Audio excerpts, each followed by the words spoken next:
32F always knew my relationship with my mother was difficult. She had a way of making everything about her. Her feelings were the most important feelings in any room. Her problems were the only problems that mattered. I spent most of my life trying to manage her emotions, to keep the peace, to be the good daughter she always said she wanted. But nothing prepared me for the phone call that changed everything. It was a Tuesday afternoon. The sky was blue, and I was thinking about what to make for dinner. My phone rang, and I saw her picture on the screen. I felt a familiar, small knot of anxiety in my stomach, the one that always appeared before I spoke to her. I took a breath and answered. "Hello, Mom," I said, trying to sound cheerful. Her voice was weak and shaky on the other end. "Clara," she whispered. It was a sound I had never heard from her before. My mother was never weak. She was loud, demanding, and full of life, even when she was complaining. This was different. This was fragile. "Mom, what is it? Are you okay?" I asked. My own voice started to tremble. There was a long pause filled with a sound that I realized was a muffled sob. "No, sweetie," she finally said. "I'm not okay." She took a shuddering breath. "The doctor's called. It's cancer." The word hung in the air between us. Cancer. It felt like a stone dropping into a deep, silent well. I could not breathe. I could not think. My kitchen, my dinner plans, the blue sky, it all faded away. The only thing in the world was that single, terrible word. I sank into a chair at my kitchen table, the phone pressed hard against my ear. "What?" I managed to get out. "What are you saying?" "It's lung cancer," she said, her voice cracking. It's not good, Clara. It's aggressive." Tears started streaming down my face. I did not even realize I was crying at first. It was my mother. My difficult, frustrating, impossible mother. And she was sick. She might be dying. In that moment, all the years of frustration and resentment vanished. She was just my mom. And I was terrified of losing her. "I'm coming over," I said, my voice thick with tears. "I'll be there in an hour." "Okay, sweetie," she sniffled. "Your sister is here with me. We're in shock." I hung up the phone and just sat there, staring at the wall. The world felt tilted on its axis. My husband, Mark, 34M, walked in a few minutes later. He took one look at my face and was by my side instantly. "Clara? What's wrong? What happened?" he asked, his voice full of concern. "It's my mom," I sobbed, burying my face in his chest. "She has cancer." Mark held me tightly. He did not say anything for a long time. He just let me cry. He rubbed my back and whispered soothing things. He was always my rock, the calm center in my often chaotic world. When my sobs finally quieted down, he gently pulled back to look at me. "Okay," he said softly. "Okay. What do we do? What does she need?" "I don't know," I admitted, wiping my eyes. "She just told me. I'm going over there now." "I'll come with you," he said immediately. I shook my head. "No, you don't have to. I think I need to see her alone first. With Jenna." Mark nodded, understanding. He knew my family dynamics were complicated. He knew that sometimes his presence, as an outsider, could make things more tense. "All right, but you call me the second you need me. For anything. You hear me?" "I will," I promised. I gave him a weak smile. "I love you." "I love you too," he said, kissing my forehead. "Be strong." I drove to my mother's house in a daze. My mind was a blur of fear and worry. I thought about all the things I should have said to her, all the times I had been short with her on the phone, all the arguments we had over stupid things. It all seemed so petty now, so meaningless. When I arrived, my younger sister, Jenna, opened the door. Her eyes were red and swollen. She threw her arms around me and we both stood there crying in the entryway. Jenna had always been closer to my mom. She was the sensitive one, the one who always took Mom's side. I was the practical one, the one who kept my distance to protect myself. I can't believe it, Jenna whispered into my shoulder. I just can't believe it. We walked into the living room together. My mother was sitting on the couch, wrapped in a blanket. She looked smaller than I had ever seen her. Her face was pale, and she had dark circles under her eyes.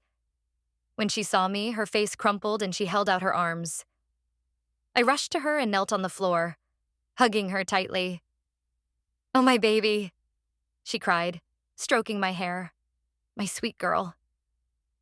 We stayed like that for a long time. The three of us huddled together on the couch, crying and holding each other. The anger and the arguments of the past were forgotten. We were a family, facing a terrifying enemy together. Or so I thought. In the days that followed, our lives revolved around my mother. I went to her house every day after work.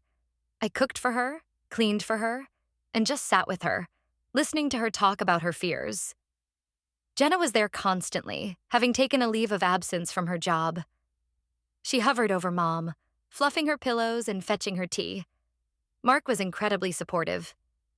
He took over all the household chores, made sure I was eating, and listened patiently every night as I recounted the day's events.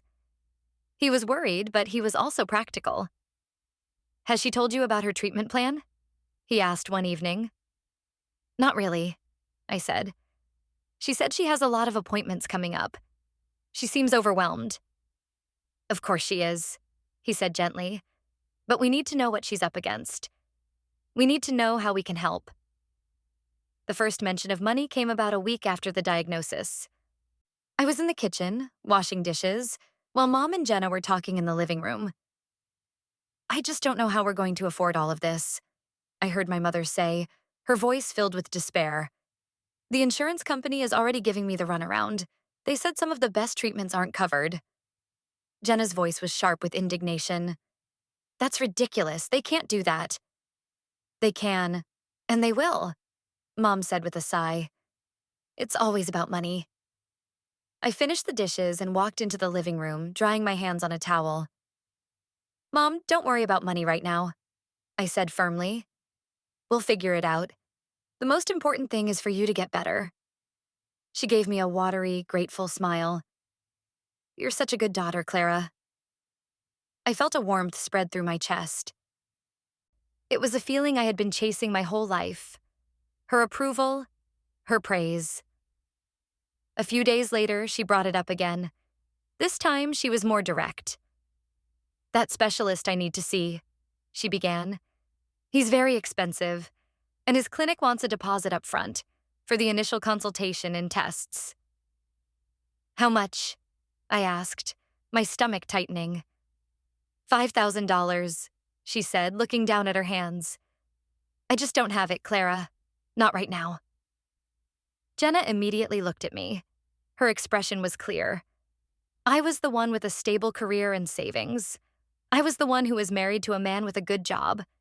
Jenna worked part-time and was still paying off student loans. The expectation was on me. "Don't worry, Mom," I said, forcing a smile. "I'll take care of it. I'll transfer the money to your account tomorrow." Her relief was so profound it was almost painful to watch. "Oh, Clara, thank you. You don't know what this means to me. You're saving my life." I went home that night and told Mark. I expected him to be hesitant to ask more questions, but he just nodded. "Okay," he said. "If that's what she needs, that's what she needs. It's a lot of money, but we have it in savings. It's for your mom. Of course we'll do it." I felt a surge of love for him. He was a good man, the best man I knew. I transferred the $5,000 the next morning. I felt good about it. I felt like I was finally stepping up, being the daughter she needed me to be. I was helping to save her life. The problem was, it was not the last time she asked. A week later, it was another $2,000 for specialized scans. The week after that, $3,000 for medications not covered by the pharmacy plan. Each time there was a new story, a new urgent need. Each time Jenna would look at me with pleading eyes, and my mother would cry and tell me how scared she was. And each time I would open my savings account and send the money. Mark was starting to get worried. "Clara, this is adding up," he said one night, looking at our bank statement online. "We've given her $10,000 in less than a month." "I know," I said, feeling defensive. "But what am I supposed to do, Mark? She needs it. It's for her cancer treatments." I know," he said, holding up his hands. "I'm not saying we shouldn't help. Can we see some of the bills? Some of the paperwork from the clinic? Just so we can understand what these costs are for. Maybe we can help you organize it all." His request was reasonable. It was logical, but it made me feel a prickle of annoyance. "She's overwhelmed, Mark. The last thing she needs is me grilling her for receipts. It feels like I don't trust her." "It's not about trust," he insisted gently. "It's about being responsible. This is our money too, Clara. Our future. We need to be smart about this." I knew he was right. But when I was with my mother, all logic went out the window. All I could see was her pale face and her fearful eyes. All I could hear was her shaky voice telling me she was dying. The real catalyst came about a month into the ordeal. I was at my mother's house, and she was having what she called a bad day. She was lying on the couch, moaning softly. Jenna was sitting on the floor beside her, holding her hand. "The doctor called today," Mom said, her voice barely a whisper. "What did he say?" I asked, my heart starting to pound.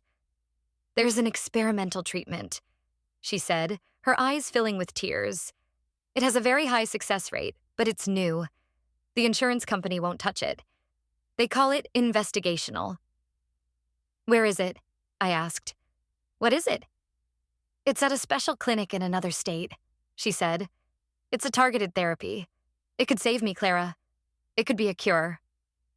A tiny spark of hope ignited in my chest. A cure. "That's amazing news, Mom." Jenna looked up at me, her face grim. "It's not that simple, Clara." My mother started to cry again, harder this time. "It costs so much money. It's an impossible amount." "How much?" I asked, my own hope starting to fade. My mother looked at me, her eyes pleading. $50,000, she whispered, "and I have to pay it all up front. The deadline to get into the program is in 2 weeks." $50,000. The number echoed in my head. It was an astronomical sum. It was more than we had in our savings. It was a down payment on a house. It was a new car. It was a future. "Oh, Mom," I said, my voice failing me. I don't know." This was when she delivered the final blow. She sat up, her eyes blazing with a desperate fire I had not seen before. "Clara, please," she begged, grabbing my hand. Her grip was surprisingly strong. "You're my only hope. You and Mark have good jobs. You have good credit. You could get a loan." A loan. She wanted me to take out a loan in my name for $50,000. The room started to feel small, the air thick and hard to breathe. "A loan?" I repeated, dumbfounded. "Yes," she said, her voice gaining strength. "You're the only one who can. Jenna's credit is shot from her student debt. I can't get one. Please, Clara. It's my life. I'm begging you. Would you let your own mother die just because of some money?" Her words hit me like a physical slap. The guilt was immediate and overwhelming. How could I say no? How could I put a price on my mother's life? My sister was staring at me, her eyes wide with a mixture of hope and judgment. The pressure in the room was immense. I felt like I was being crushed. I need to talk to Mark," I stammered, pulling my hand away. My mother's face fell. The desperate fire in her eyes turned to cold disappointment. "You have to talk to your husband about saving your mother's life?" she asked, her voice dripping with bitterness. "Of course she does, Mom," Jenna snapped, jumping to her defense. "It's a lot of money." But then she turned to me, her expression softening. "But he'll understand, right, Clara? He'll want to help. He loves you." I felt trapped, cornered. I fled her house a few minutes later, promising I would talk to Mark and call her back. I drove home with my hands shaking, my mind reeling. A $50,000 loan. It was a life-changing amount of debt. But my mother's words echoed in my ears. Would you let your own mother die? When I got home, Mark was in the kitchen. He had made my favorite dinner. He smiled when he saw me, but his smile faded as he took in my expression. What is it? He asked, his voice low. I told him everything. About the experimental treatment, the clinic in another state, the $50,000, and the loan. I watched his face as I spoke. He listened intently, his expression growing more and more serious. When I finished, he was silent for a long time. He just stared at the table. Mark? I said nervously. Say something. He finally looked up at me. His eyes were clear and steady. No, he said. No? I was stunned. What do you mean, no? I mean, no, he repeated, his voice firm but not unkind. We are not taking out a $50,000 loan. But it's for my mother, I cried, my voice rising. She could die, Mark. I understand that, he said calmly. And if this is real, we will find a way to help her. We will sell our car. We will get second jobs. We will do whatever it takes. But we are not taking out a loan based on what she has told you so far. What she has told me? I was incredulous. She told me she has cancer. She told me she needs this treatment. And I have some questions about that, he said, leaning forward. What kind of lung cancer is it exactly? What is the specific name of it? I don't know, I admitted. A rare form. And what is the name of this doctor? The one who diagnosed her? He pressed. Dr. Peterson, I said quickly. And the clinic? The one that wants $5,000 for a consultation? I don't know the name of the clinic, I stammered. And this new treatment, he continued, his voice still calm and level. What is it called? What is the name of the clinic in the other state? She didn't say, I whispered, shame washing over me. I had not asked any of these questions. I had been so swept up in the emotion and the panic that I had not stopped to think. Clara, Mark said, his voice softening. He reached across the table and took my hand. I love your mother because she is your mother, but I also know her. She has a history of exaggerating, of creating drama to get attention. This is not drama, I insisted, pulling my hand away. This is cancer. You're acting like she's making it up. I'm not saying she's making it up, he said carefully. I'm saying that before we take on a debt that will cripple us for a decade, we have a right to get some clear answers. We have a right to see some proof. Proof? I was horrified. You want me to ask my dying mother for proof? Yes, he said, his gaze unwavering. I do. For our own peace of mind. For our future. Before we sign any loan documents, I want to see a diagnosis in writing from a real doctor. I want to talk to this doctor. I want the name and number of this special clinic. That is not too much to ask, Clara. I stared at him, my heart torn in two. On one side was my mother, sick and begging for my help. On the other was my husband, my partner, the most logical and sensible person I knew, asking me to be rational. His words made sense. They made perfect, terrifying sense. But my mother's voice was louder in my head. The guilt she had instilled in me was a powerful force. You don't understand, I said, my voice breaking. If I ask her for those things, she'll think I don't believe her. She'll be devastated. And if we go into massive debt for something that isn't true? He countered. What happens then? Who will be devastated then, Clara? Us. We argued for over an hour. It was the worst fight we had ever had. I accused him of being heartless and cruel. He accused me of being emotional and naive. In the end, I slept on the couch. I lay there all night, staring at the ceiling, feeling utterly alone. I was trapped between the two most important people in my life. The next day, I decided to try to get the answers Mark wanted, but gently. I would prove him wrong. I would get the information, we would take out the loan, and we would save my mother's life. Then he would see. He would have to apologize. I called my mother. "Hi, Mom," I said, trying to sound normal. "I was talking to Mark about the loan, and the bank is going to need some information for the application." "Oh?" she said.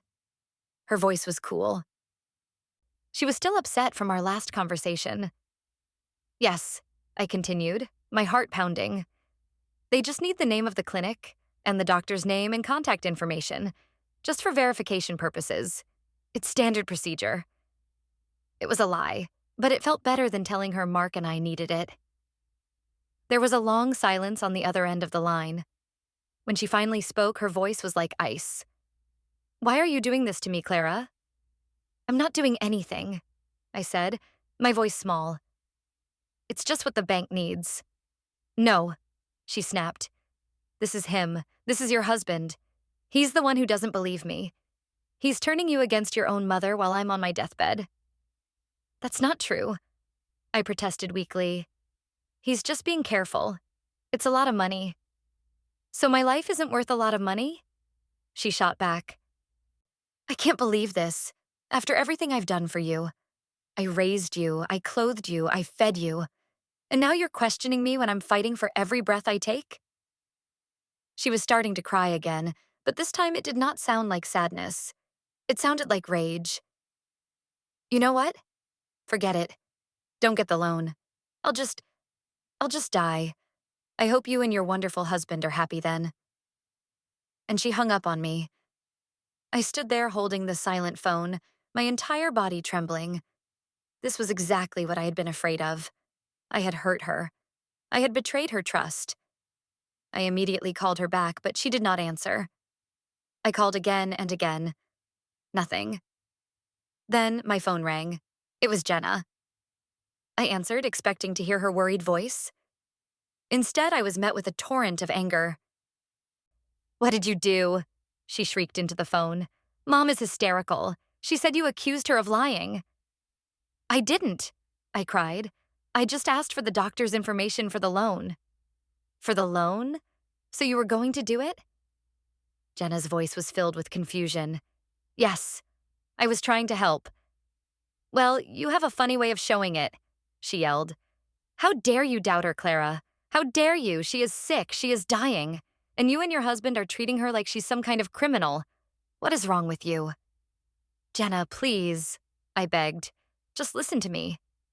"No, you listen to me," she seethed. "You are being a terrible daughter. Mom needs us right now. She needs our support, not our suspicion. If you can't give her that, then just stay away. We don't need your negativity." She hung up. I sank to the floor, sobbing. I had made everything worse, so much worse. Mark found me there a few minutes later. He knelt and wrapped his arms around me. "She hung up on me," I cried into his shoulder. "Jenna yelled at me. They hate me." "They don't hate you," he said softly. "They're upset. Your mother is an expert at manipulating people's emotions, and she just turned her full power on you. And she's using Jenna as her soldier." "It's not manipulation," I insisted, but my voice lacked conviction. Her reaction had been so extreme, so explosive. It was not the reaction of a sick person being asked a simple question. It was the reaction of someone who had been caught. The thought was ugly, and I pushed it away. But it lingered at the edge of my mind. "Let's just give it a few days," Mark suggested. "Let everyone cool down." But my mother did not cool down. She escalated. The next day, I got a call from my Aunt Carol. She was my mother's sister. "Clara, honey, what is going on?" she asked, her voice laced with concern. "Your mother called me, sobbing. She said you're refusing to help her with her treatments. She said Mark has forbidden you from seeing her." I was floored. The lies were so blatant, so audacious. "Aunt Carol, that is not what happened," I said, trying to keep my voice steady. I explained that we had just asked for some basic information before taking out a massive loan. Aunt Carol was quiet for a moment. Well, honey, she said slowly, I can see why that might upset her. It does sound a little like you don't trust her. The poor woman is going through the worst time of her life. I felt a wave of despair. My mother had gotten to her first. She had painted me as the villain, and everyone was believing her. I tried to explain my side, to tell her about the inconsistencies, the vague answers, the sheer amount of money we had already given her. But I could hear the doubt in my aunt's voice. I'm sure you and Mark have your reasons, she said diplomatically. But she's your mother, Clara, and she's very, very sick. After that call, I started to feel a shift inside me. The guilt and sadness were still there, but something else was growing alongside them. A cold, hard anger. My mother was not just asking for help. She was demanding it. She was trying to isolate me from my family and turn them against me. She was trying to manipulate me into financial ruin. Whether she was sick or not, this was wrong. That night, I went to Mark. He was sitting in his office, looking at something on his computer. I stood in the doorway, my arms crossed. You were right, I said quietly. He looked up, his expression gentle. He did not say, I told you so. He just waited. Her reaction was not normal, I continued. And the call from my aunt, she's lying to everyone, Mark. She's twisting everything to make me look like the bad guy. I know, he said. I don't know if she's lying about the cancer, I said, the words tasting like poison in my mouth. I can't let myself believe that yet. But she is lying about everything else, and I'm not okay with it. A small, determined flame lit inside me. I'm done being her victim, I said, my voice stronger now. I'm done letting her manipulate me. We need to find out the truth. For real. Mark closed his laptop and stood up. He walked over to me and took my hands. Okay, he said, his eyes meeting mine. I was hoping you'd say that. I have an idea, but you might not like it. What is it? I asked.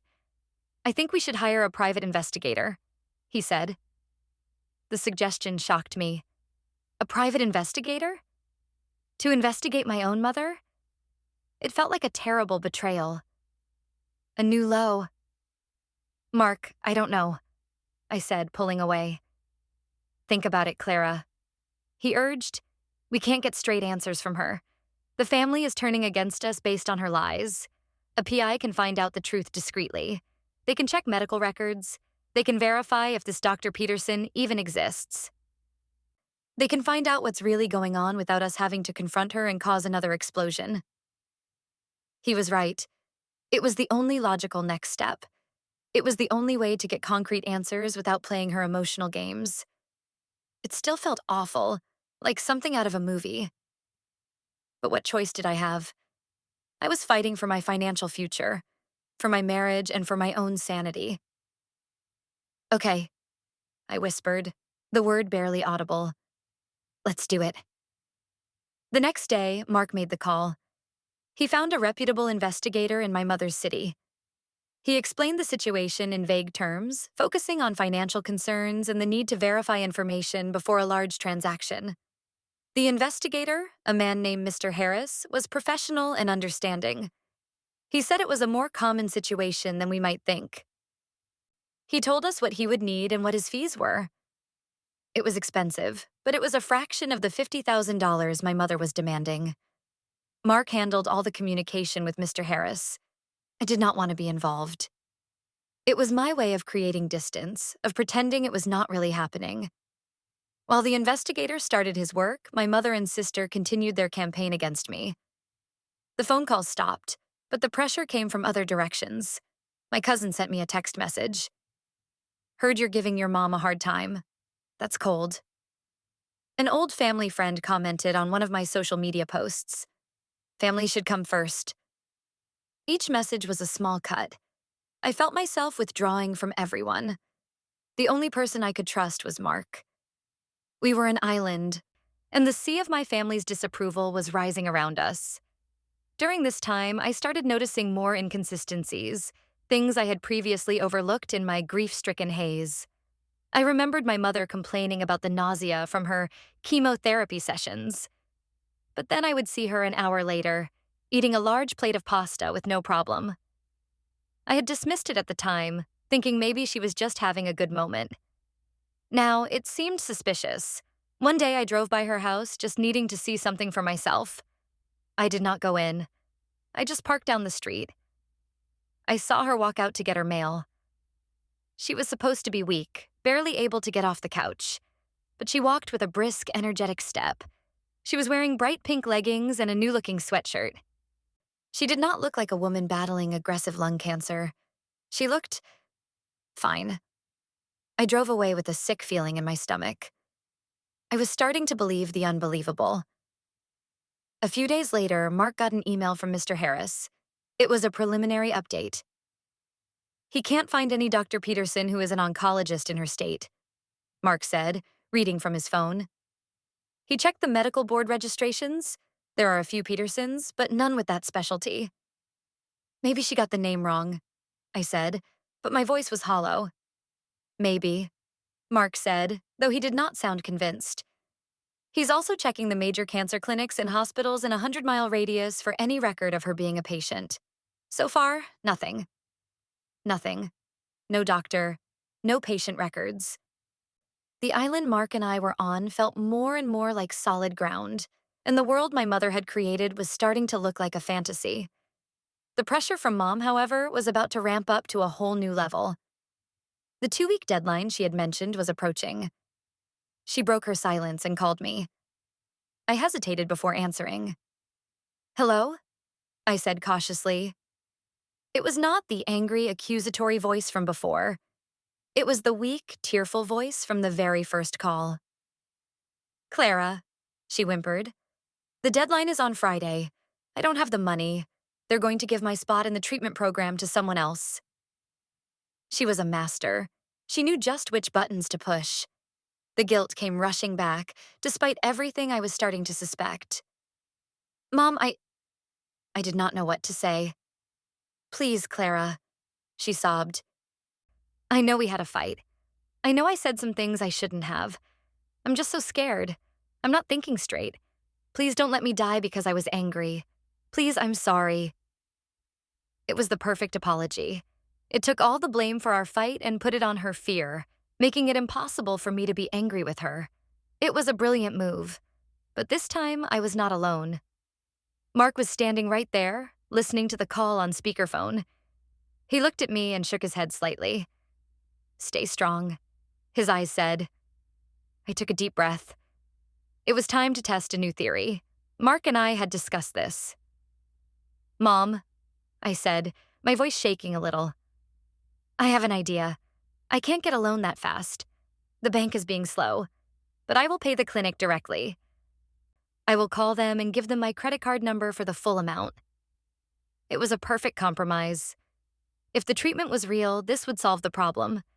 The clinic would get paid and she would get her spot. The money would not pass through her hands, but that should not matter if her life was truly on the line. The silence on the other end of the line was deafening. It stretched for 5 seconds, then 10.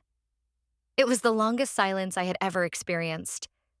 When she finally spoke, her voice was completely different. The weakness was gone. The tears were gone. All that was left was a cold, sharp fury that sent a chill down my spine. "No," she said. "No?" I asked, my heart sinking. "Why not? They'll get the money. That's all that matters, right?" "You don't trust me," she hissed. "It's not about the money for you. Is it? It's about control. You want to control me.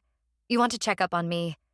You want to call this clinic and interrogate them about my private medical information." "No, Mom. I just want to pay them so you can get the treatment," I said, my voice rising in frustration. "Why is that a problem?" "Because I don't want you to," she shrieked. "I want the money in my account. I need to be able to manage my own affairs. I am not a child, Clara. I will not be treated like one. After everything I have done for you, this is the respect I get? To be treated like a liar and a thief?" Her reaction was so illogical, so completely out of proportion, that it was like a final confirmation. A sick person would not care how the bill was paid as long as it was paid. A person desperate for a life-saving treatment would be overjoyed at my offer. Only a person who did not want me talking to the clinic would react this way. Only a person who wanted the money for something else. I can't believe you, she spat. My own daughter. You are a cold, heartless snake. Just like your father. She hung up. I looked at Mark. His face was grim. Well, he said quietly, I think that answers our question. I did not feel triumphant. I did not feel relieved. I felt a profound and bottomless sadness. It was true. She was lying. I did not know the extent of it yet, but I knew she was lying about the treatment. My mother, who I had cried for, who I had lost sleep over, who I had given thousands of dollars to, had been playing me the entire time. The grief I felt in that moment was real, but it was not for her illness. It was for the mother I thought I had. The mother I realized I had never had at all. What do we do now? I asked, my voice a hollow whisper. We wait for Mr. Harris, Mark said, putting his arm around me. We get the undeniable proof, and then you decide what you want to do with it. The final report from the private investigator arrived 2 days later. Mark opened the email and read it silently. I watched his face and I saw his expression harden. Clara, he said, turning the laptop toward me. You need to see this. I sat down next to him. The report was concise and brutal. Mr. Harris confirmed it all. There was no Dr. Peterson specializing in oncology. There were no medical records for my mother at any hospital or cancer center in the state for the past 5 years. There were no appointments, no tests, no prescriptions. There was no cancer. That was the first blow. The second was even worse. Mr. Harris had followed my mother. She was not homebound and weak. She was active. He had photographs. My mother laughing with a friend at a cafe. My mother getting a manicure at a salon. My mother test driving a car at a luxury dealership. And then came the final devastating piece of evidence. A copy of a bank statement. Not mine, but my mother's. It showed a series of deposits. The $5,000 I had sent, the $2,000, the $3,000.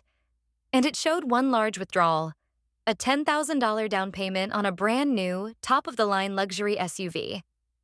The transaction had happened the day after I sent her the last amount for her medications, the car she had test-driven in the photograph.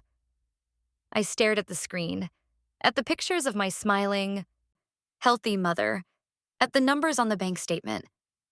I felt nothing. It was like my heart had been scooped out, leaving a cold, empty cavern in my chest. The woman in those pictures was a stranger to me. My mother, the one I knew, had been a figment of my imagination, a role she played to get what she wanted. She used our money to buy a car, I said, my voice flat. I was not asking. I was stating a fact. Yes, Mark said softly. I thought about the panic I had felt, the sleepless nights, the tears I had cried, the arguments I had with my husband, the family members who now thought I was a monster. She had orchestrated all of it. For what? A car? The emptiness inside me slowly began to fill with something else. It was not anger, not yet. It was a cold, clear resolve. She had lied. She had cheated. She had tried to ruin me financially and socially for her own selfish gain. She had used the most terrifying disease she could think of as a weapon against her own daughter. This could not stand. She could not be allowed to get away with this. She's not going to get away with it, I said, my voice low and steady. Mark looked at me. What do you want to do? I want to expose her, I said. I don't want to just cut her off. I want everyone to know what she did. I want Jenna to know. I want Aunt Carol to know. I want her to face the consequences of her actions. A plan began to form in my mind. A cold, precise, and ruthless plan. She had wanted to play a game. Fine, we would play. But now I was the one making the rules. She wants a loan, I said, a bitter smile touching my lips for the first time in weeks. Let's give her one. Mark looked confused. What are you talking about? The bank, I said, my mind racing. She needs my signature on the loan papers. She thinks the deadline for her treatment is tomorrow. I looked at Mark, my eyes hard. I'm going to call her. I'm going to tell her I've had a change of heart. I'm going to tell her I'll sign the papers, and I'm going to set up a meeting. Here, in our house. Mark started to understand. A slow smile spread across his face. A family meeting, he said. Exactly, I replied. I'll invite Mom, and Jenna, and Aunt Carol to be a neutral witness. I'll tell them it's a final meeting required by the bank to sign the paperwork and celebrate. And instead of a loan application, Mark continued, picking up the thread, you'll have the report from Mr. Harris. I'll have the report, I confirmed. I'll have the bank statements. I'll have the pictures. I'll have the truth. And I am going to watch her world burn down around her. The cold resolve had finally turned into a burning fire. She had hurt me. She had betrayed me. But she had also underestimated me. She thought I was the weak, pliable, guilt-ridden daughter she had raised me to be. She was about to find out how wrong she was. I picked up my phone. My hand was perfectly steady. I found my mother's number and pressed the call button. She answered on the second ring, her voice wary. What do you want, Clara? She asked. I took a deep breath and summoned the best performance of my life. I made my voice sound defeated, tired, and full of remorse. Mom, I said, letting a little sob creep in. I'm so sorry. You were right. I've been awful. There was a pause. I could almost hear the gears turning in her head. What are you talking about? She asked, her tone softening slightly. Mark and I fought. I lied. A huge fight. I told him he was being cruel and heartless. I told him that you are my mother and we have to help you. I don't care about the money. I don't care about the loan. I just want you to get better. Another pause. You do? She asked, a hopeful note in her voice. Yes, I said, letting my voice crack. I've been a terrible daughter. I've been so stressed and I took it out on you. Can you forgive me? Oh, sweetie, she said, her voice now warm and syrupy. Of course I forgive you. I told you I'm just scared. I haven't been myself. I know, I said. So, is it too late? For the treatment? I don't know, she said dramatically. The deadline is tomorrow. I would have to call them first thing in the morning. I'll do it, Mom, I said quickly. I'll sign the papers. I'll apply for the loan online tonight. I could hear the audible sigh of relief on her end. It was the sound of victory. Her victory. Oh, Clara, thank you. You've made me so happy. You're saving my life, you really are. There's just one thing, I said, making my voice sound hesitant. The bank advisor I spoke to? He said for a private medical loan of this size, he needs to have a final meeting with the primary family members, just to witness the signature and go over the terms. It's a new fraud prevention policy. A meeting? She asked, her voice sharp with suspicion again. It's just a formality, I said quickly. It won't take long. He said we could even do it at my house to make it more comfortable for you. We could do it tomorrow afternoon. I'll invite Jenna and maybe Aunt Carol too. We can all be there to support you. We can sign the papers and then have a small celebration for your new beginning. I held my breath. This was the crucial part. She could refuse. She could get spooked. But her greed and her ego were stronger than her suspicion. The thought of a celebration in her honor, of having her sister and her other daughter witness her triumph over me, was too tempting to resist. Well, she said, pretending to consider it.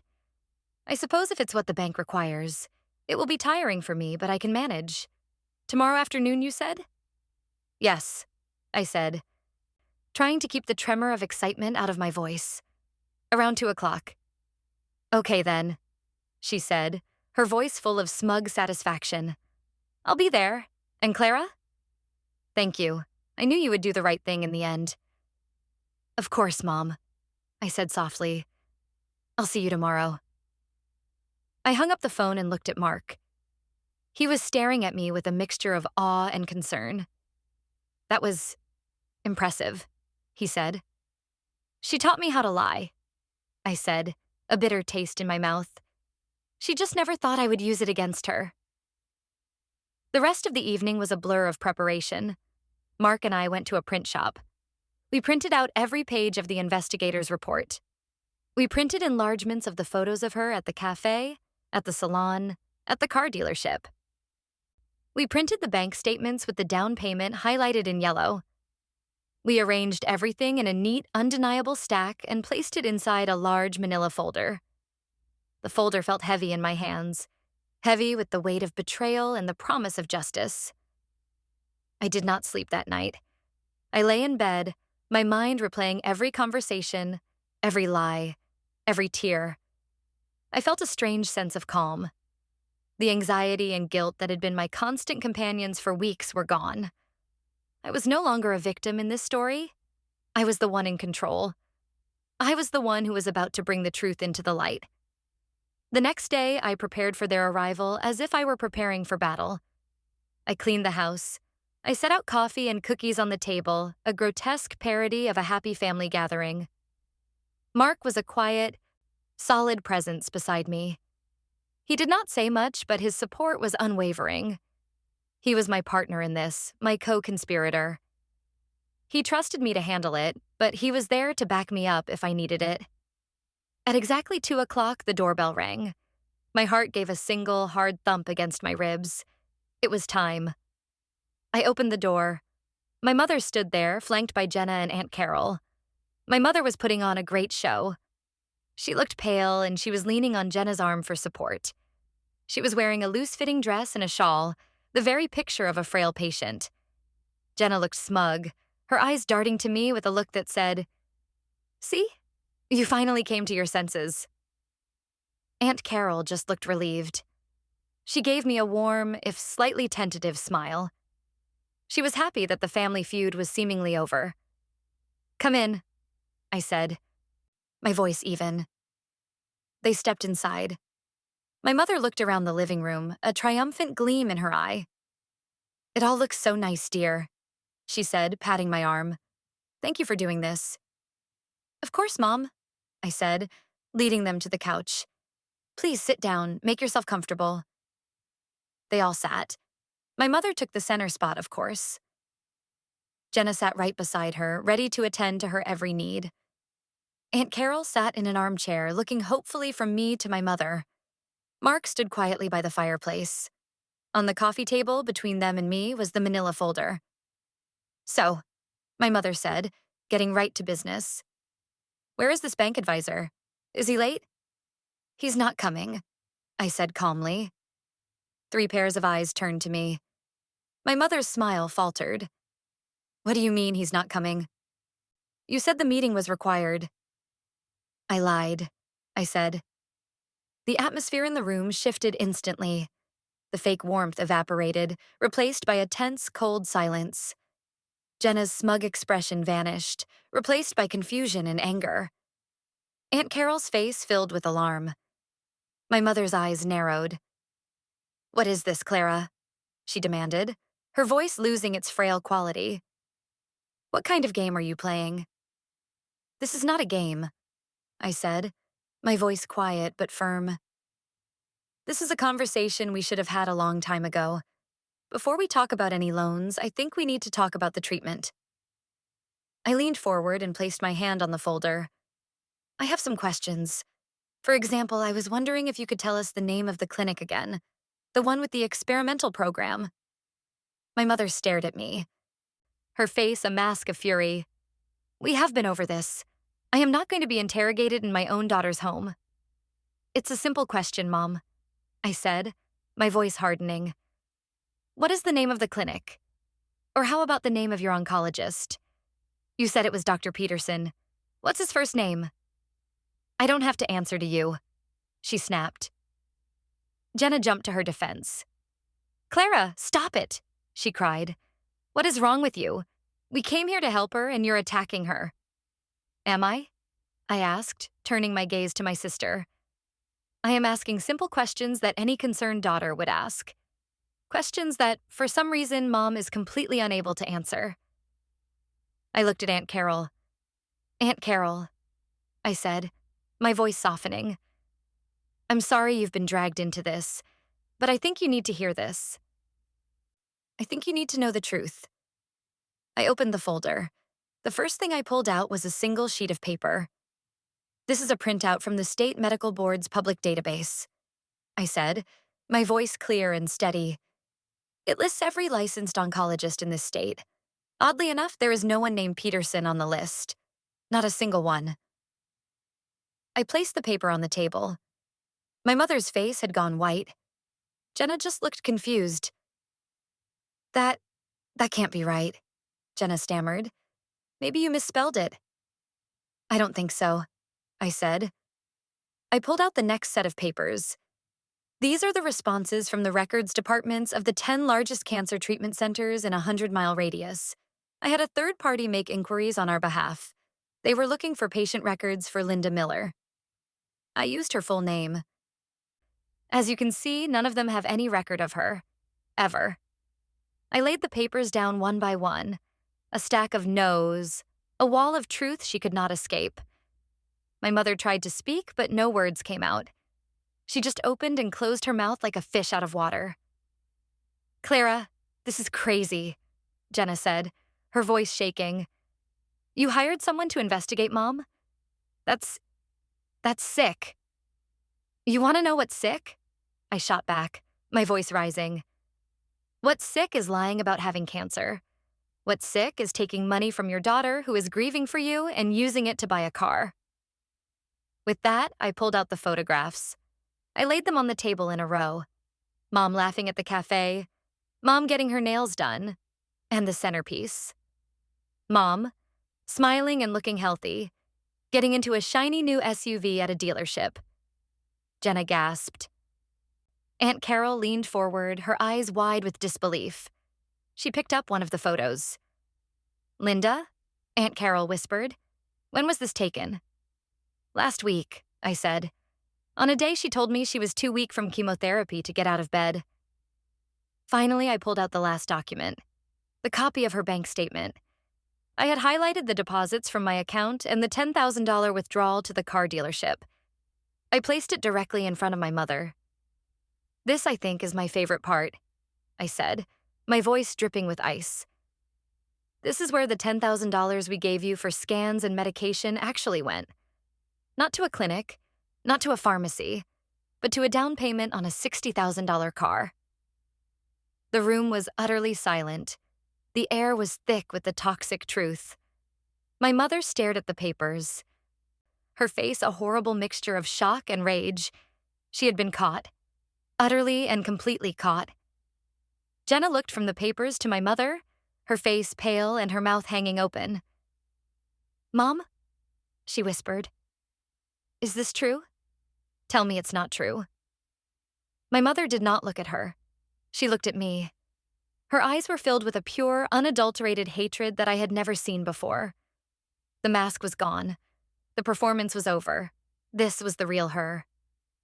You, she spat, her voice low and venomous. You did this. You were always a jealous, ungrateful child. It is now. My heart is pounding in my chest. The confrontation is happening, and her reaction is even worse than I imagined. There is no remorse.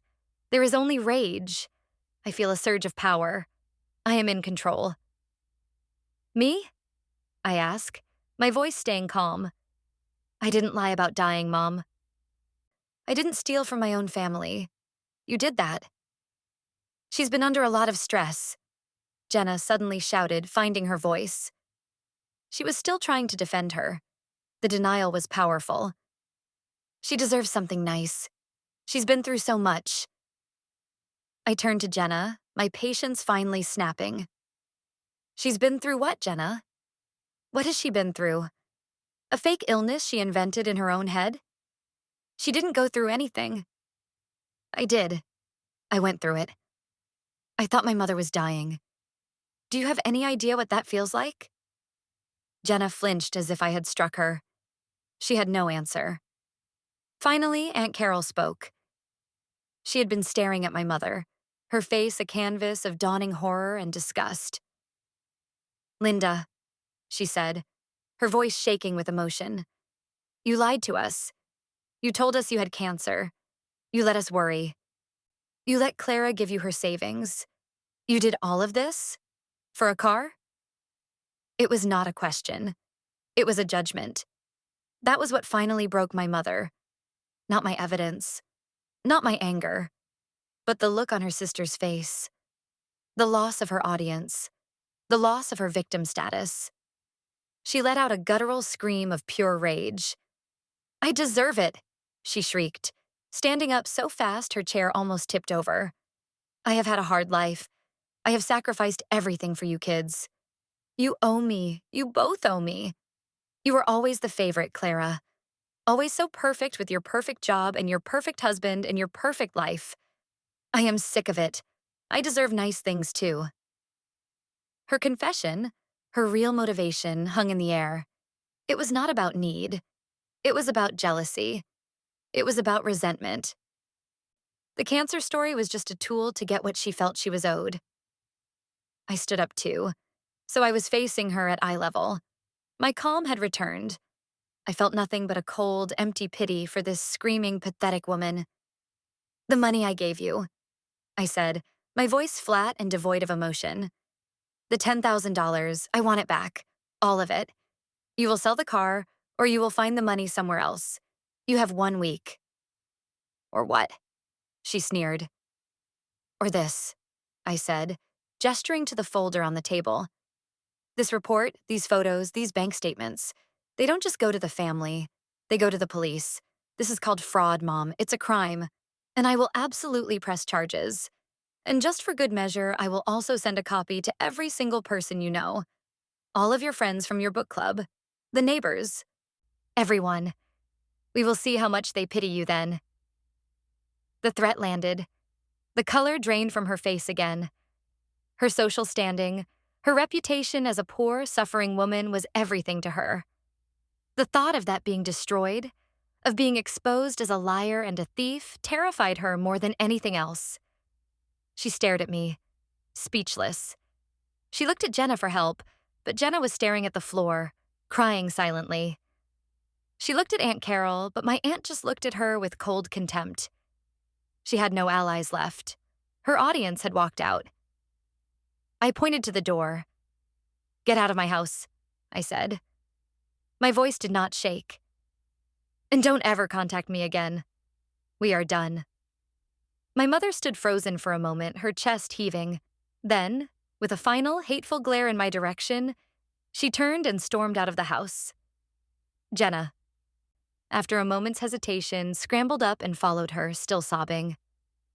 The front door slammed shut, and the silence they left behind was the most peaceful sound I had ever heard. I sank back into my chair, my body trembling with the adrenaline leaving my system. Mark was by my side instantly, his hand on my shoulder. "You did it," he said softly. Aunt Carol was still sitting in her chair, looking stunned. She looked over at me, her eyes full of a new, horrified respect. "Clara," she said, her voice hoarse. "I am so sorry. I didn't believe you. I took her side. I am so ashamed." "It's not your fault, Aunt Carol," I said, my voice tired. "She fooled everyone. She's very good at it."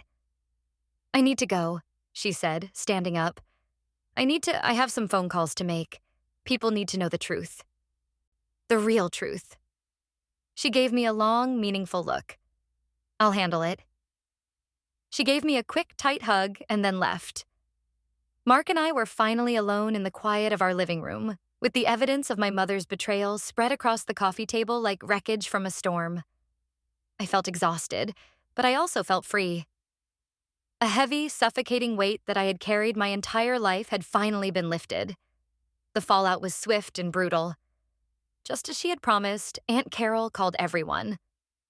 She started with the closest family members, the ones my mother had lied to about my cruelty.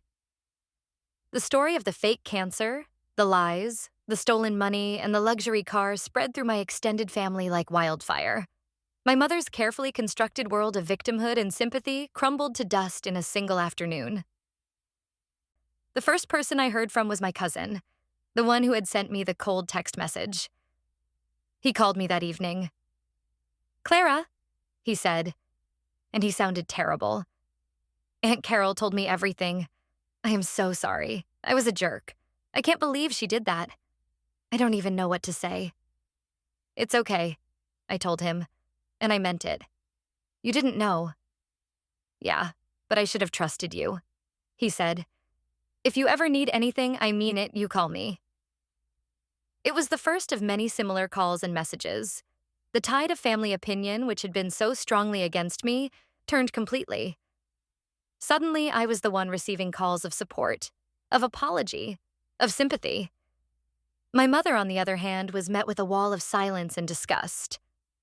Her friends stopped calling her. Her sisters and brothers stopped speaking to her. She was completely and utterly ostracized. About 3 days after the confrontation, I got a call from Jenna. I almost did not answer, but I was curious to hear what she would say. Her voice was thick with tears when I picked up. "Clara?" She sniffled. "What do you want, Jenna?" I asked, my voice flat. "I'm at Mom's house," she said. "She's a mess. She hasn't stopped crying. She won't eat. Everyone has abandoned her." I waited. I was not going to be pulled back in by a sob story. "She made a mistake, Clara," Jenna pleaded. "A terrible mistake. But she's our mother. We can't just throw her away. She's all alone." I felt a flash of anger. She is alone because she lied and she stole, Jenna. She is alone because she tried to destroy my life and my marriage for a car. This is not a mistake. This is who she is. And you stood right there and defended her. "I didn't know," she cried. "I believed her. I wanted to believe her." "And now you know the truth," I said coldly. "So what are you going to do about it? Are you going to keep making excuses for her? Or are you going to hold her accountable for what she did to me?" "To us?" She was silent for a moment. "She's sorry," she whispered. "Is she?" I asked. "Did she say that? Did she say, 'I am sorry for faking cancer and stealing Clara's money'?" "Well, no, not in those words," Jenna admitted. "She just keeps saying that everyone misunderstood her." I laughed, a short, bitter sound. Of course she did. Because in her mind, she is never wrong. She is the victim. Always. Listen to me, Jenna. I am done. I am done with her, and until you can admit, without any excuses, that what she did was monstrous and unforgivable, I am done with you too. "You can't mean that," she sobbed. "We're sisters." "Being sisters doesn't give you a free pass to enable an abuser," I said. "You have my number. You know what you need to do if you ever want to have a relationship with me again. Goodbye, Jenna." I hung up the phone and blocked her number. It hurt. It was a deep, painful cut, but it was necessary. I could not have anyone in my life who was still tangled in my mother's web of lies. Exactly 1 week after the confrontation, a certified letter arrived. It was from my mother. I opened it with trembling hands. Inside was a cashier's check for $10,000. There was no note, no letter of apology, just the check. She had sold the car. My threat had worked. I looked at the check, and I did not feel happy. I did not feel vindicated. I just felt sad. Sad for the mother I would never have. Sad for the relationship that was now just a cold, transactional piece of paper. I deposited the check into our savings account. Mark and I didn't talk about it. We just let the action speak for itself. The chapter was closed. Life slowly began to find a new normal. A quieter, more peaceful normal. The constant anxiety that had been a background hum in my life for as long as I could remember was gone. I no longer dreaded the phone ringing. I no longer had to walk on eggshells or manage someone else's emotions. Mark and I were closer than ever. We had faced the storm together and come out stronger on the other side. He had been my anchor, my champion, and my truth teller. He had saved me from my own blind spots. Months passed. The holidays came and went. I spent them with Mark's family, who welcomed me with open arms. I heard through the family grapevine that my mother and Jenna had spent them alone. Aunt Carol told me that Jenna had finally moved out of Mom's house and was trying to get her own life together, but that she was still making excuses for her. My mother, she said, had become a recluse. She had what she wanted, a life of lonely, self-pitying drama. Only this time, it was real. One evening, about 6 months after the confrontation, I was sitting on the couch, reading a book. My phone buzzed with a text from an unknown number. I opened it. The message was short. "You destroyed this family. I hope you're happy." I knew instantly who it was from. My mother. For a moment, I felt a flicker of the old anger. The audacity of her. To still see me as the villain after everything she had done. But then, the feeling passed. It was replaced by a profound and peaceful indifference. Her words had no power over me anymore. She could no longer hurt me. I did not reply.